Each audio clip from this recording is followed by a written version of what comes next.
In this video, I'm going to introduce you to how to do graphics and GUIs like the ones you see on the screen now in C++. And to make this as easy as possible, we're going to be using the library Raylib. Raylib is a very popular C library that works in C++ that has been extensively tested, is open source, and have great documentation and examples, making it both easy to get started with and great for bigger projects. And if you first want to make sure that Raylib fulfills the requirements for your project, go to their website, raylib.com, and check out the examples.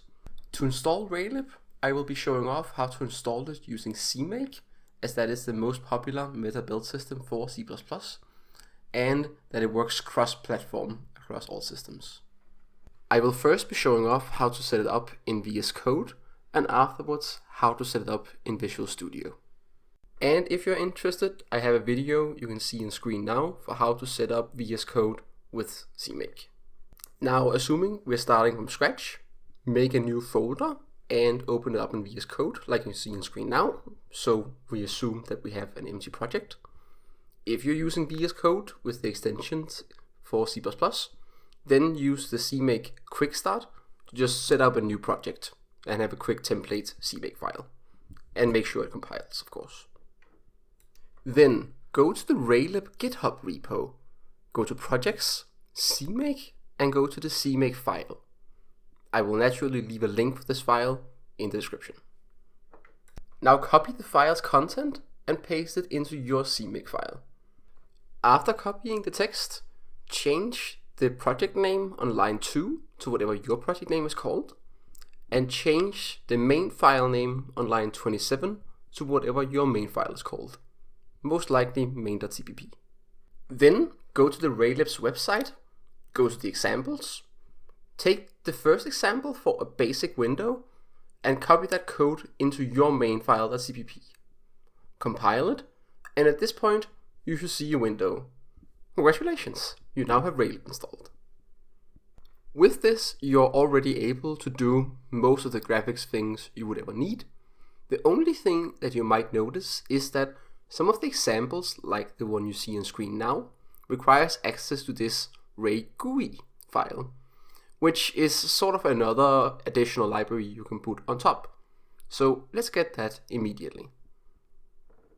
The fastest way to get Raygui is to simply go to the GitHub, link in the description, go to source, find the header file, and download that.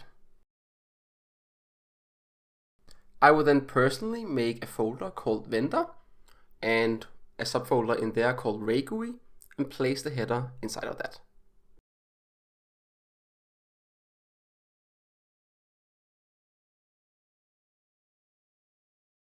Then just add this line, include directories, to your CMake file to tell it where this file is located, and you should be good to go. Try loading the example that includes Raygui now. And that's it. Now you're ready to do graphics in VS Code. To do the same in Visual Studio, it's more or less the same steps. Create a new project and make sure it's a CMake project. Go to the CMake list.txt file and copy the text like we did before, but change the name in the same way as we did before. Then copy the basic example and make sure that it runs. Then to get Raygui, we also do the same as before. We make a folder called vendor, a folder called Raygui.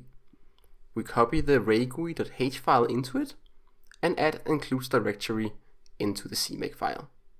And then again, we take the more complicated example and copy that over to our file to check if it works. One problem you might encounter is errors on these GUI rectangle lines. This is because the different C++ compilers have some different rules set for them. So in the GCC compiler, which is mainly used on Linux, this code is valid, but in the Visual Studio compiler, it is not. In that case, you would just need to change it like you can see me doing now. And I believe that was everything. I hope you found this video useful. Thank you for watching, and I hope to see you next time.